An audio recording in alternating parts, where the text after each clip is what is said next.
আচ্ছা দেখো, তারপরে আমরা উদাহরণ 6 নম্বর অঙ্কটাও কি করব, সমাধান করব। এই নিয়মে কিন্তু একটা অঙ্ক আমরা সমাধান করেছি। তো উদাহরণ 6 এর 2টা অঙ্ক আছে, আমি 2 নাম্বারটা কি করব, সমাধান করব। দেখো খুবই সহজ। যে তোমরা যারা আগের ভিডিওটা দেখছো, তোমরা আগে আমার দেখবা না, তোমরা আগে নিজে নিজে করার চেষ্টা করবা, তারপরে কি করবা, আমার দেখবা।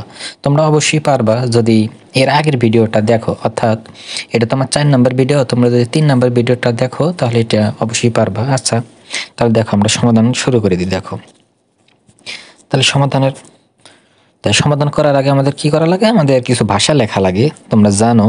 তাহলে কি লিখতে হয়, প্রদত্ত সমীকরণ। তাহলে প্রদত্ত সমীকরণ আমি এই যেটা লিখে নিই। তাহলে 6x² 5xy 6y² 14x plus 5y plus 4 = 0। তোমরা সবাই জানো সমীকরণের বেলায় এটাকে 1 নম্বর সমীকরণ দেওয়া লাগে, দিলে হয় না দিলে হয়। আচ্ছা প্রদত্ত সমীকরণকে আমরা ঠিক আগে যেভাবে ভাষা লিখেছি সেইভাবেই ভাষা লিখব। সাধারণ দ্বিঘাত সমীকরণ, আমরা চ্যাপ্টার 4 পর্যন্ত এই ভাষাটা লিখব। সমীকরণ, সাধারণ দ্বিঘাত সমীকরণ, তারপর কমা দিয়ে আমরা যে সমীকরণটা জানি ওটা লিখে দিবা। ax² plus 2hxy plus by² plus 2gx plus 2fy plus কত c সমান সমান কত 0। এর সাথে তুলনা করে পাই। আচ্ছা তারপর আমাদের কি করতে হয়, আমাদের 6টা মান বের করা লাগে। তাহলে আমরা 6টা মান বের করি। একটা হলো a b আর একটা হচ্ছে আমাদের c, আর এই পাশে কি h g আর কত আমাদের f। আচ্ছা দেখো তাহলে a বলতে x² এর সহগ, তাহলে x² কত আছে 6, তাহলে আমাদের 6। আবার b বলতে y² -6, অবশ্যই চিহ্ন সহ নিতে হবে। এবং c বলতে c এর মানটা থাকে একদম শেষে, কত আমাদের +4, তাহলে আমরা 4 নিলাম। এবং এই কয়টা মান বের করতে আমাদের কিন্তু 2 দিয়ে ভাগ করা লাগে।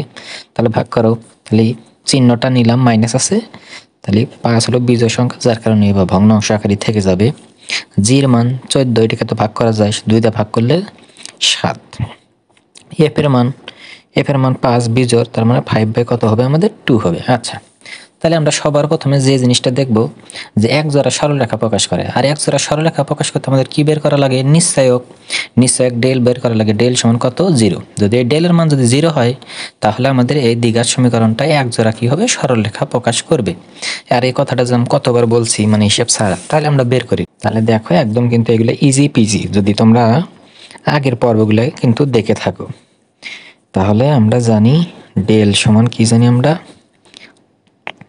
a b c plus 2hfg, আমরা আবার উল্টা বললাম, f g h হইতো, সরি। আচ্ছা a f² minus bg² minus কত c h এর উপর স্কোয়ার। তারপরে দেখো তোমরা যদি একবারে দিতে পারো একবারে দিবা, তা আমি আগে প্রথমে বসে নিই তারপরে দিবনি। আচ্ছা তাহলে এর মান 6, বির মান মাইনাস মান ব্র্যাকেটে দিতে হয়, সির মান 4 দিলাম। 2 এফ এর মান কত, এফ এর মান 5/2 লিখলাম। জির মান কত 7, তাও লিখলাম। এইচ এর মান কত -5/2 লিখলাম। তারপর এই মাইনাস দিয়ে দিলাম। এর মান 6, এফ বলতে কত 5/2 তারপর স্কোয়ার, এই যে দিলাম। তারপর আবার মাইনাস আছে, আমিও মাইনাস দিলাম। বির মান হচ্ছে -6। আচ্ছা বিজি মনে হয়, হ্যাঁ জি বলতে 7। আচ্ছা 7 এর উপর স্কোয়ার মাইনাস সির মান 4, এইচ এর মান হলো 5/2 তারপর আমাদের স্কোয়ার। আচ্ছা এখন এটা ক্যালকুলেশন করে অবশ্যই 0 হবে, কারণ 0 না হলে তো এক জোড়া সমীকরণই হবে না। আর এটা যদি না হয় তাহলে পরেরগুলো নির্ণয় করা যাবে না, অর্থাৎ এটা অবশ্যই 0 হবে।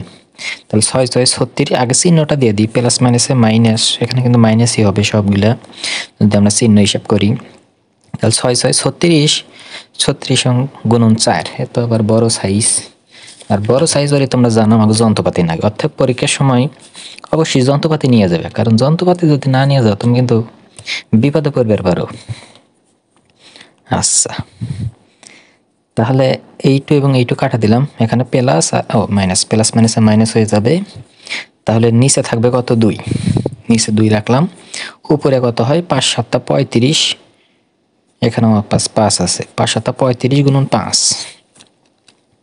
35 গুণন 5 175, 175। আচ্ছা, এখানে মাইনাসই থাকবে। এই স্কোয়ারটা যখন 5-এর পরে এসে পড়বে 5 5 25, আর এই স্কোয়ারটা যখন 2-এর পরে এসে পড়বে 2 2 4, তার মানে নিচে হবে 4, আর এখানে 25 আর হলো 6, 25 6, তাহলে 25 গুণন 6 50। আচ্ছা, 150 লিখলাম। এটা পর্যন্ত আমরা হিসেব শেষ।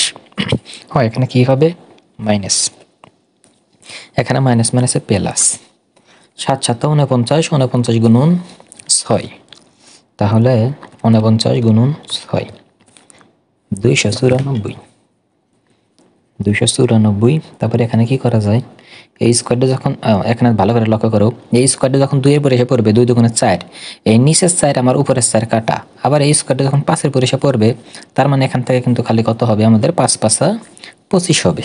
আচ্ছা, তারপরে দেখো আমরা কি করতে পারি, আমরা একবারে লসাগু করতে পারি, বা এইটা এবং এইটা এবং এইটা যদি আমরা যোগ বিয়োগ করে নিই তাহলে আমাদের একটা হবে। একটা বানাবো না একবারে করে দিব। আচ্ছা, একটা বানাই আমরা। 144 আর হলো 25 বিয়োগ আকার আছে, 144 যোগ 25, তাহলে এই দুটো হবে হলো 169, আর এটা হলো আমার যোগ, বিয়োগ 294, 125 হবে, কিন্তু প্লাস কিন্তু 125 হবে, কারণ এই মানটা বড়। এই দুটো যোগ করে 144 হয়েছিল, মাইনাস কিন্তু এটা কিন্তু বড়। আমরা হিসাব করে কথা বললাম 125, 125 মাইনাস 175/2 মাইনাস 150 বাই কত স্যার।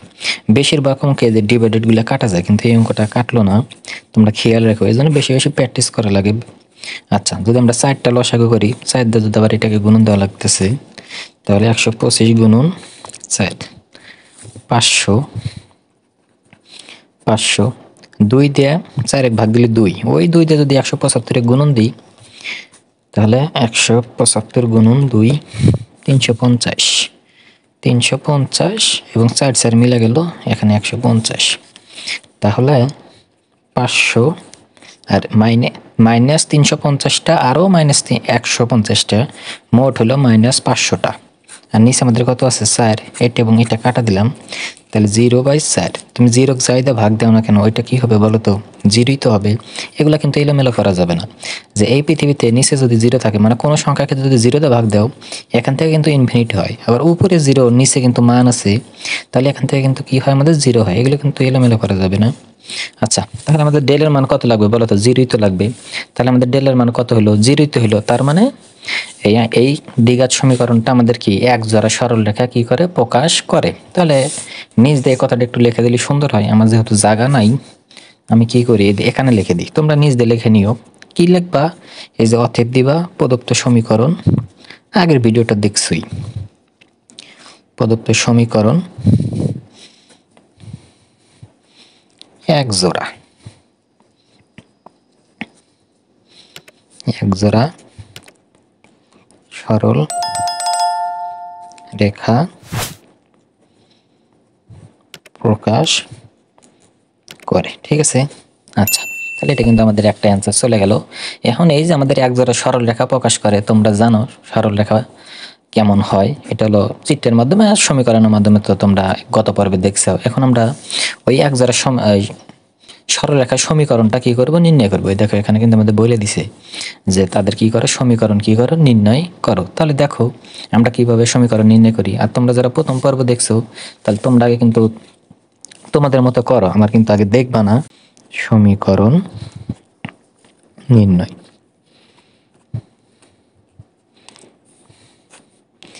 তাহলে সমীকরণ নির্ণয় কি করা লাগে, আমাদের সমীকরণ। আচ্ছা, আমি আবারও, আর তোমরা যারা আগের পর্ব দিছো তোমরা একবারে দিবা, খালি লিখবে 1 নং হতে একবারে দিয়ে যাবা। আচ্ছা, আমি আরেকবার দেখাই।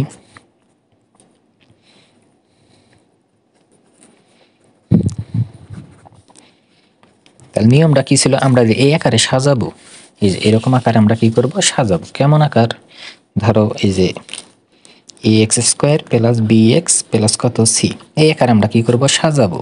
তাহলে দেখো, তাহলে স্কোয়ার এক্স এর পর স্কোয়ার, এক্স এর পর স্কোয়ার তো আমাদের একটাই আছে, তার মানে এই জিনিসটা যেরকম আছে সেরকমই থাকবে, স্কোয়ারে রাখলাম। তারপর প্লাস আছে, আচ্ছা আমরা প্লাস দেবো না মাইনাস দেবো একটু পরে দেখি আগে, কারণ এই এক্স এর সাথে প্লাস আছে এবং এই এক্স এর সাথে মাইনাস আছে। সবসময় যেহেতু এখানে প্লাস আছে তুমি প্লাসটাই নেওয়ার চেষ্টা করবা। কিন্তু এক্স হলে এখানেও একটা এখানে একটা, তাহলে দুইটা, তাহলে কীভাবে নেবা, একটা কমন নিবা, নিয়ে এই জিনিসটাই আগে লিখবা, 14টা আগে লিখবা এবং এই জিনিসটা পরে লিখবা 5 কেউ যদি মাইনাসটা নিতে হলো, মানে হবে না যে তা না, হবে, তুমি নিতে পারো। আচ্ছা, তারপর এখানে আমি কি বলছিলাম যে ওয়াই স্কোয়ারের সাথে যা থাকবে ওইটাই তুমি কমন নিবা। তাহলে এই ওয়াই স্কোয়ারের সাথে কত আছে, মাইনাস আছে, তাহলে মাইনাসটাই তুমি নাও, বাদ বাকিগুলো সি হিসেবে কল্পনা করবা। তাহলে যদি মাইনাস নিই তাহলে এটা কিন্তু প্লাস 6x স্কোয়ার, আর আমাদের কি বাদ আছে, আর বাদ আছে হলো আমাদের এই যে এটা কিন্তু মাইনাস হয়ে যাবে, -5 হয়, এটাও কিন্তু মাইনাস হয়ে যাবে কারণ আমরা মাইনাস কমন নিয়েছি। আচ্ছা, তারপরে সেই সূত্রটা লেখো, সূত্রটা আমাদের কেমন ছিল, এই যে এরকম ছিল, আমি আর একবার লিখে দিই, -b plus minus root over b square minus 4ac divided কত 2a। তো এই সূত্রটা খুবই গুরুত্ব করে মনে রেখো, খুবই গুরুত্বপূর্ণ সূত্রটা। তাহলে বি বলতে এক্স এর সহগ, মানে এই জিনিসটা, তাহলে মাইনাস ঠিক রাখলাম, এই জিনিসটা 14 মাইনাস কত 5 হয়। তারপরে এখানে কি আছে আমার প্লাস মাইনাস, এই যে আমিও প্লাস মাইনাস দিলাম। আচ্ছা, তারপরে কি আছে আমাদের বি স্কোয়ার, বি বলতে এই জিনিসটার উপর স্কোয়ার, তাহলে 14 মাইনাস 5 হয় তারপর স্কোয়ার। তারপরে কি আছে আমাদের ছোট্টের -4a, ও সরি এ বলতে তো 6, এ বলতে 6। আচ্ছা, সি বলতে এই জিনিসটা 6y স্কোয়ার 5 হয় আমাদের কত -4। আচ্ছা, আমি কিন্তু বলে দিতেছি এটা 5 হয় -4। আচ্ছা, 2a বলতে 6। তারপরে দেখো তাহলে x, এখন আমরা কি করতে পারি, চিহ্ন চেঞ্জ করে দাও। তাহলে মাইনাস দিয়ে যদি 14কে চেঞ্জ করি, প্লাস মাইনাসে মাইনাস 14 হবে, মাইনাস মাইনাসে প্লাস কত হবে 5 ওয়াই হবে, প্লাস মাইনাসে রাখলাম। এখানে কি করা যায়, আগের মতো ছোটবেলা সূত্র এ স্কোয়ার মাইনাস বি স্কোয়ার মানে বর্গের সূত্র, তাহলে 14 উপর স্কোয়ার মানে 196, এই পর্যন্তই আমি পারি 14 উপর স্কোয়ার দিলি। আচ্ছা, 15 উপর কি হয় আমি জানি না। তারপরে সূত্রের মাইনাস, তারপরে সূত্রের 2, তাহলে 5 দুগুণে 10 আর হলো 14, তাহলে 14 হাতে 10 গুণ দিলে খালি একটা শূন্য খালি বাড়বে, ওয়াই থাকবে। আচ্ছা, আর বি বলতে 5 হয় 5 5 25 আর ওয়াই পুর স্কোয়ার। আচ্ছা, এখানে মাইনাস মাইনাসে প্লাস 4 6 24, 24 গুণন 6, এটা দেখতেছি আবার তিমি মাছ সাইজের। আচ্ছা, তাহলে আমাদের যন্ত্রপাতি লাগবে, তাহলে 24 গুণন 6 144, খুব ভালো, 144 ওয়াই স্কোয়ার। তাহলে এখানে তো আমাদের প্লাস ছিল, প্লাস মাইনাসে মাইনাস, তাহলে 24 গুণন 5, 24 গুণন 5 120 ওয়াই, আর প্লাস মাইনাসে মাইনাস 24 গুণন 4, 24 গুণন 4 96। আচ্ছা, তো নিচে কত হয় 6 দুগুণে 12। তারপরে এখন তোমাদের কি শিখাইছিলাম যে নিচে যেটা থাকবে এটাতে একটা গুণন দিবা, তাহলে 12 দিয়ে x এর গুণন দিলে 12x। তারপর কি বলছিলাম যে প্লাস মাইনাসের বামে যেটা থাকে ওইটা এই পাশে জোর করে নিয়ে আসবা, তাহলে -14। আচ্ছা, এটা আমি একটু পরে নিয়ে আসি, +5 হয়, যদি জোর করে এই সাইডে নিয়ে আসি তাহলে -5 হয়। তারপর -14 যদি সমানের এই পাশে জোর করে নিয়ে আসি তাহলে তোমরা জানো ওটা +14 হয়। তারপরে প্লাস মাইনাস থাকলো, তারপর আমরা এখানে কি করব, যোগ বিয়োগ করব। তাহলে যোগ বিয়োগ করে দেখো 25টা ওয়াই স্কোয়ার এবং 144টা ওয়াই স্কোয়ার, তাহলে কত হয় 144 আর 25, 144 যোগ 25 169, 169 ওয়াই স্কোয়ার। আচ্ছা, তারপর ওয়াইয়ের হিসাব করি আমরা, 140টা আর কোথায় আছে, এটা তো মাইনাস, তাহলে মাইনাস হবে 140 0 0 0 4 আর 2 6 1 আর 1 2। আচ্ছা, তারপরে আমাদের সংখ্যার হিসেব, ওই সংখ্যা 196টা হলো প্লাস এবং মাইনাস, 96 96 বা তার মানে প্লাস 100। আচ্ছা, তোমরা সুন্দর করে হিসাব করে নিও। আচ্ছা, 12x মাইনাস 5y প্লাস 14 সমান, আর এটা সমানে আমরা স্কোয়ার মানে বর্গের সূত্রও লিখবো। তোমরা জানো এটা কিভাবে লেখা যায়। তাহলে কতের উপর স্কোয়ার দিলে পারে 169 হয়, 13 তার উপর স্কোয়ার দিলাম, কারণ 13 উপর স্কোয়ার দিলে 169, ওয়ার উপর স্কোয়ার আসলে ওয়াই স্কোয়ার, মানের কোনো কম বেশি নেই। আবার 10-এর উপর স্কোয়ার মানে কত হয় 100। তারপরে আমরা সেই লিখবো, এখানে যদি মাইনাস থাকে মাইনাস দিব, প্লাস থাকলে প্লাস দিব। তাহলে সূত্রে 2 এ বলতে কত 13y, এই যে এখানে 13, আর বি বলতে কত ধরছি 10। তারপরে এই কটা গুণন দিলে এটা অটোমেটিক মিলে যাবে। আচ্ছা, তাহলে 12x মাইনাস 5y প্লাস 14। তাহলে তারপরে আমরা কি করব, এটা সূত্র লিখব, বর্গের সূত্র। তাহলে 13y মাইনাস 10 তারপর স্কোয়ার। আর তোমরা সবাই জানো স্কোয়ার আর রুট কি যায়, আমাদের কাটা যায়। তাহলে কাটা দিই আমরা, 14 সমান সমান প্লাস মাইনাস, আমরা স্কোয়ার আর রুট কাটা দিলে এখানে হবে 13y মাইনাস কত 10। তারপর আমরা কি করব, একবার ধনাত্মক চিহ্ন নিব আর একবার কি নিব, ঋণাত্মক চিহ্ন নিব, তোমরা জানো। আচ্ছা, তাহলে লেখো ধনাত্মক, ভাষায় লিখলে হবে না লিখলে হবে, চিহ্ন নিয়ে। তাহলে আমাদের এই সাইডটা হুবহু সেম থাকবে। তাহলে 12x মাইনাস 5y প্লাস 14। তাহলে যখন আমরা প্লাস নিব তখন তো মানের কম বেশি হয় না, তার মানে যা আছে তাই। তাহলে 13y মাইনাস কত 10। তারপর যেহেতু আমাদের একটা সমীকরণ বানাতে লাগবে, তার মানে সমীকরণের ডাইনে সবসময় শূন্য থাকে, যার কারণে কি করবা, জোর করে লেখে এই সাইডে নিয়ে আসবা। তাহলে এটা প্লাস আছে, এই পাশে নিয়ে আসলে মাইনাস হবে, নিয়ে আসলাম। আর এটা তো মাইনাস আছে, এটা নিয়ে আসলে প্লাস হবে। তারপর আমরা একটু যোগ বিয়োগ করি। তাহলে এক্স তো একটা 12টা আছে, আর তো কোনো জায়গায় এক্স নাই, তার মানে এই জিনিসটা যা আছে তাই থাকলো। 5টা 5 হয়, এখানে আছে কয়টা 13টা, 5টা 13টা 18টা, 18টা হয় 14 আর হলো 10 24 সমান সমান 0। দেখো আমরা যদি এখান থেকে যদি আমরা কত দিয়ে ভাগ করা যায়, 6 দিয়ে যদি ভাগ করি, তাহলে 6 দুগুণে 12, 3 6 18, 4 6 24। তাহলে আমাদের একটা সরলরেখা পাওয়া গেল। এখন আমরা মাইনাসটা নিয়ে আর একটা বের করবো, দেখো। তাহলে ঋণাত্মক চিহ্ন নিয়ে। আচ্ছা, তাহলে তো আমাদের বাম পাশে যা আছে তাই থাকে, এটা তো আর কোনো পরিবর্তন করা লাগে না। তাহলে 12টা x মাইনাস 5y প্লাস 14। আর আমরা এখন কি নিব, মাইনাস নিব।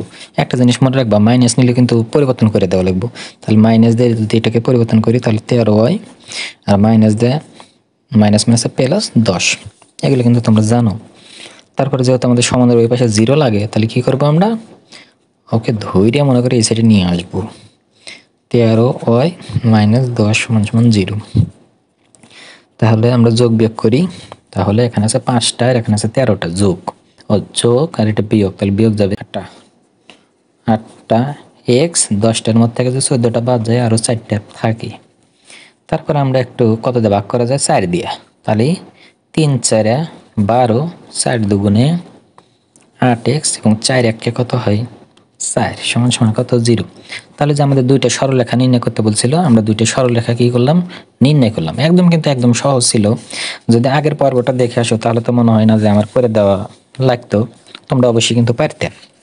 আচ্ছা, তাহলে আমরা তো সমীকরণ নির্ণয় করলাম, এই পর্যন্ত নির্ণয় করলাম। এবং ছেদবিন্দু তো আরো সোজা। আমাদের সূত্র তো আমরা জানি, ছেদবিন্দু সূত্র জানি, ছেদবিন্দু প্রকাশ করে আলফা কমা বিটা দেয়া। তাহলে আলফার মান সূত্র লিখবো, বিটা সূত্র লিখবো, তারপর যে মান বাড়াবে ওটাই তো আমাদের অ্যান্সার। তাহলে দেখো আমরা করি, দেখো ছেদবিন্দু কি দিয়ে প্রকাশ করে, আলফা কমা বিটা। তাহলে ধরে নাও, ধরি কি লিখবা, সরল রেখা দ্বয়ের ছেদবিন্দু, তোমরা তোমাদের মতো করে লিখবা, ছেদবিন্দু একবারে লেখো আলফা কমা কত বিটা। আচ্ছা, তাহলে দেখো আমরা তো যে সূত্রটা জানি ওটা লিখি, সরাসরি লিখি। আলফা সমান কি জানি, H F minus busy A B minus H square. আচ্ছা, আমি আগে একটা করি, তারপরে দেখো নাহলে এলোমেলো হয়ে যায়। তাহলে আমাদের মান কোথায়, মান এই যে আমাদের সেই মান। তাহলে দেখে দেখে মান বসাই। H minus 5/2। খুব সাবধানের সাথে করবা, কারণ এগুলো একটা যদি এলোমেলো হয় তাহলে কিন্তু বুঝতেছো সর্বনাশ। বির মান কত আমাদের -6। আচ্ছা, তারপরে আমাদের কি আছে জি বলতে 7। এ বি 6 - 6 আমার নিজের মাইনাস এইচ এর মান হলো 5/2, তারপর মাইনাস। আচ্ছা দেখো, একটা আমরা আগে সমাধান করি, কারণ একটা পারলে পরেরটা সহজ, কারণ তার আশেপাশে অ্যান্সার হয় পরেরটা। আচ্ছা, তাহলে প্লাস মাইনাসে মাইনাস 6×6 = 36। আচ্ছা, এখানে কি হবে মাইনাস উপর স্কোয়ার মানে প্লাস, প্লাস মাইনাসে মাইনাস, স্কোয়ারটা 5-এর পরে এসে পড়লে 5×5 = 25, আর 2-এর পরে এসে পড়লে 4। এখানে কি করতে পারি আমরা, ভগ্ন অংশ আছে, প্লাস মাইনাসে মাইনাসটা দিয়ে দিলাম, 2 × 2 = 4, 5×5 = 25, মানে উপরে নিচে গুণন দিলাম, মাইনাস মাইনাসে প্লাস, 6×7 = 42। তারপরে আমরা লসাগু করব। লসাগু করলে -25 আর প্লাস, তাহলে 4 দিয়ে তো 42-এ গুণন দেওয়া লাগবে, 4 × 2 = 8, 4×4 = 16, 168 হবে। নিচে আমরা লসাগু করি 4, তাহলে 4 দিয়ে 36-এ গুণন দিলে পারে 4×6 = 24, 4 হাত থাকে 2, 3×4 = 12, 13, 14। আচ্ছা, মাইনাস 4 মিলে গেল, আমাদের থাকলো হলো 25। তো তোমরা সবাই জানো নিচে এবং নিচে যদি সমান থাকে তাহলে কাটা যায়, বাদ দেওয়া যায়। আমরা আগের পর্বেও তাই করেছি, এখানেও তাই করলাম, বাদ দিলাম। তাহলে আমরা একবার যোগ বিয়োগ করি, 168 থেকে যদি 25টা বাদ যায় তাহলে কত হবে আমাদের, 168 বিয়োগ 25, 143। 143, আর নিচে কত হবে, নিচে কিন্তু মাইনাস হয়ে থাকবে, কারণ এটাও মাইনাস এটাও মাইনাস। 144 যোগ 25, 144 যোগ 25, 169। তারপরে কি করবা, তারপরে তোমাদের তো বললাম এই যে এই সুইচটা চাপ দিয়ে অঙ্কগুলো করবা। এই যে 143 নিচে কত আছে ভাগ 169 সমান দাও। পয়েন্ট আসলো না, আসার পরে এই যে এই সুইচে চাপ দিবা, এই যে এটাতে চাপ দিলে পারে কত হয় 11 ডিভাইডেড কত 13, তার মানে অ্যান্সার হবে 11 ডিভাইডেড কত 13, ঠিক আগেরটার মতোই। তাহলে আমরা একটা মান পেলাম, আলফার মান পেলাম। অনুরূপভাবে আমরা বিটার মানটা দেখাই, তোমাদের এখানেই দেখাই আমি। তাহলে দেখো বিটা, তাহলে বিটা সমান আমরা কি জানি, GH minus AF divided AB minus H²।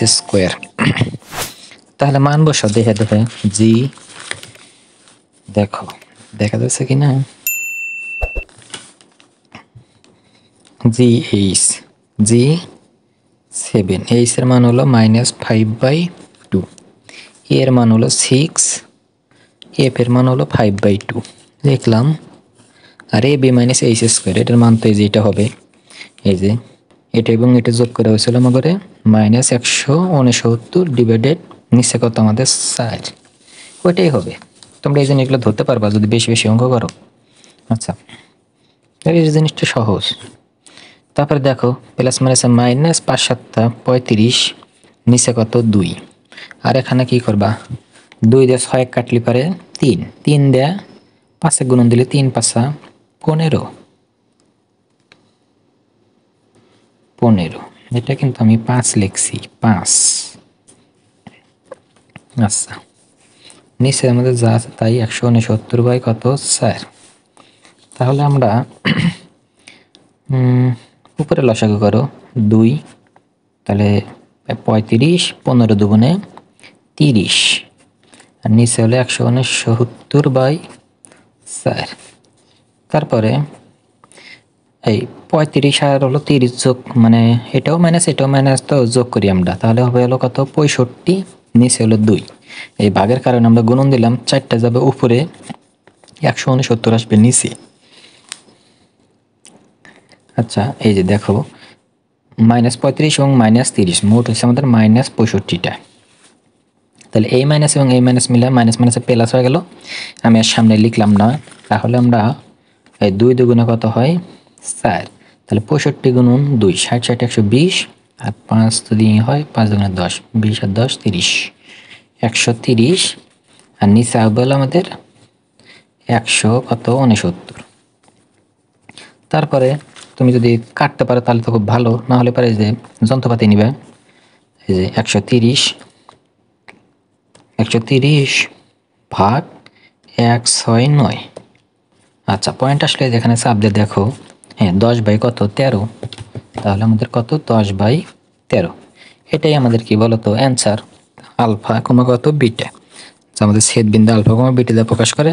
আলফার মান বাড়াইলো 11/13, বিটার মান বাড়াইলো কত 10/13। এটাই আমাদের কি বলতো অ্যান্সার। তোমরা ভালো করে লেখো, আমার লেখাটা ভালো না। আচ্ছা, তাহলে আমরা ছেদবিন্দুও দেখলাম। অন্তর্গত কোণ, এটা তো আমি এই যে পার্ট কত দেখাইছিলাম, পার্ট মনে হয় সম্ভবত পার্ট 2 মনে হয় আমি অন্তর্গত কোণ নির্ণয় করা দেখাইছিলাম। তাহলে তোমরা ধীরে ধীরে অঙ্কটা করে নিও। আচ্ছা, ভিডিওটা অলরেডি মনে হয় 30 মিনিটের উপরে হয়ে গেছে। আচ্ছা দেখো, আমি 1 মিনিটে তোমাদের দেখে দিই। দেখো, ও তোমাদের বইতে এই যে এরকম করে করা আছে। দেখো, এই যে আমরা যে ছেদবিন্দু করলাম না, এই দেখো তোমাদের বই ছেদবিন্দু বের করছে। দেখো এই যে কিভাবে বের করছে, যে আমরা যে সরলরেখা নির্ণয় করেছিলাম না, সরলরেখা দুইটা হলো এরকম ছিল, এইরকম এবং এরকম ছিল। এই দুইটা তোমরা জানো, এরকম সরলরেখা 3টা উপায়ে সমাধান করা যায়। প্রতিস্থাপন মাধ্যমে সমাধান করা যায়, অপনয়নের মাধ্যমে সমাধান করা যায়, আর গুণনের মাধ্যমে সমাধান করা যায়। তো এই সমীকরণ দুইটা আর গুণনের মাধ্যমে সমাধান করছে। সমাধান করে এক্স এবং ওয়াই এর মান যা হবে ওটাই হচ্ছে আমাদের কি তোমার ছেদবিন্দু। তুমি এইভাবেও করতে পারো, তবে এইভাবে না করাই ভালো। কেন? কারণ এইভাবে তুমি যদি করতে যাও, অনেক অঙ্কে মানে যে সমীকরণের মধ্যে সমীকরণ আসে, এখানে তো দুইটা একবারে মিলে গেছে, কিন্তু অনেকগুলা আসে না। যেমন এর পরের অধ্যায়, কণিক অধ্যায়ে যখন যাব তখন দেখবো যে আমরা যদি উপকেন্দ্রটা যদি আমরা এরকম সমীকরণের মাধ্যমে করতে যাই তাহলে আসে না, মানে অনেক কঠিন হয়ে যায়। যার কারণে আমরা যে আলফা এবং বিটা যে সরাসরি সূত্র আছে, ওই সরাসরি সূত্র দিয়ে আমরা কি করব, অঙ্কগুলা করার চেষ্টা করব। তো তোমার ইচ্ছা, তুমি যেভাবে করো, মানে এই দুইটা সমীকরণ যেভাবে তুমি সমাধান করে তুমি এক্স এবং ওয়াই এর মান বের করতে পারো, এভাবেও অ্যান্সার হবে। বা তুমি যদি সূত্র দেওয়া করো, এভাবেও হবে। ঠিক আছে? আচ্ছা, তাহলে আমাদের মানে কোণ নির্ণয় করবে কইছে। দেখো, কোণ নির্ণয় তোমার সূত্র জানা লাগবে, তারপরে মান বসাবে, এটা হয়ে যাবে। এটা কি আমার করে দেওয়া লাগবে বলো? এটা কিন্তু একদম সোজা। আচ্ছা, পার্ট 2তে আমি এরকম একটা করে দিয়েছিলাম, এটা তাহলে আমি করলাম না। অবশ্যই তোমরা পারবা, অবশ্যই পারবা, কারণ খুবই সহজ। আচ্ছা ঠিক আছে, সবাই ভালো থাকবে। আজকে এই পর্যন্তই। আগামী পর্বে আর একটা ভিডিও দেখা হবে।